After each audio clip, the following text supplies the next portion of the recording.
it's your first child or your fifth, having a newborn brings big changes to your household, and you probably have a lot of questions. That's exactly why we created the Sparks video series. Over the next 5 years, these videos will pair with each of your child's primary care visits. We hope this series sparks conversations between you and your child's healthcare provider, strengthens connections between you and your baby, and supports everyday ways you can promote your child's development and health. Eating and sleeping. So what are some of the challenges been as far as being newborn parents? One thing I didn't realize was like how much they sleep.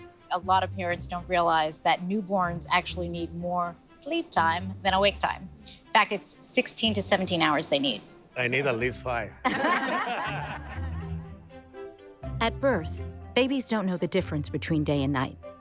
While it's important to let your baby sleep frequently during the day and to make sure they're not overstimulated, a great way to help your baby begin to tell the difference is by making daytime fun, with lots of talking, singing, and eye contact, particularly during diaper changes and feedings. At nighttime, try to keep things quieter, with dimmer lights, less and softer talking, less eye contact, and no screens or other stimulation. Keep feedings and diaper changes brief and boring. I was actually really surprised that when the baby's still a newborn, you have to wake him up in the middle of the night to feed him. At this age, your baby should feed 8 to 12 times per 24 hours. Until they regain their birth weight, you may need to wake them up to feed. While feeding can feel like a full-time job with a sleepy newborn, there are some simple things you can try, like just picking up your baby or shifting their position, tickling the bottoms of their feet, rubbing the palm of their hand, blowing gently on their face, getting them undressed, or changing their diaper. If they fall asleep while eating, try shifting their position or burping them. In time, you'll come to recognize when your baby is hungry. Some common signs include Putting their hands in their mouth, sucking or smacking their lips, or opening and closing their mouth repeatedly. How do you know that they have had enough? You can check their diapers. Typically, after the first few days of life, every newborn should have 4 to 8 wet diapers in 24 hours. As confusing and frustrating as feeding can seem, feeding can also be a really beautiful time to bond and connect. It seemed like right after a feeding was kind of like the most special time. And they're always looking at you and just like, you're, you know, admiring you. And it kind of takes you aback a little bit. Yeah, it does. You're like, I know. Connecting with your newborn. It can be challenging knowing how to connect with a newborn. They're small, they seem fragile, and all of this is new to the both of you. But building a relationship with your new baby is less complicated than it may seem. Things you're probably already doing, like talking with them and responding to their needs, can have lifelong positive impact. Right now, it's all about observing and just getting to know your baby. It's amazing how much brain growth occurs in the newborn period. Over 1 million new nerve connections are made every single second. And research shows that your relationship with your baby really helps build these connections in their brain. While they may not be able to see very far just yet, they know to look for your face when you speak and can see you when you hold them close. Your baby can already recognize familiar voices, which can soothe and comfort them in times of distress. Gentle singing, speaking, and reading to your baby are great ways to build your relationship. They're learning to know you by the way you pick them up, hold them, touch them, put them down, and spend time snuggled. Skin-to-skin contact releases oxytocin, which produces feelings of comfort, safety, and warmth in your baby and in you. The emotional roller coaster. Parenting a newborn is stressful, even on a good day.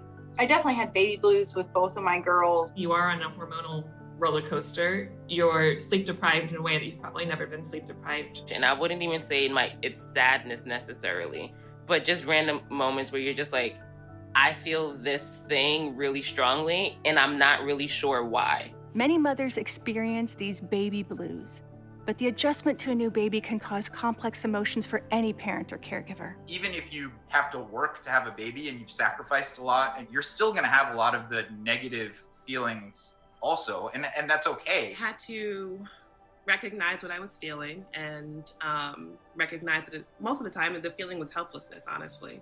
And then talk to my partner, let him know like I can't do this right now. Like I need you to step in. It was really easy to get to sort of forget we were on the same team. Just be able to be like, I'm really feeling lost and afraid. And her being like, yeah, me too, same. And it really helped us feel a lot better about that.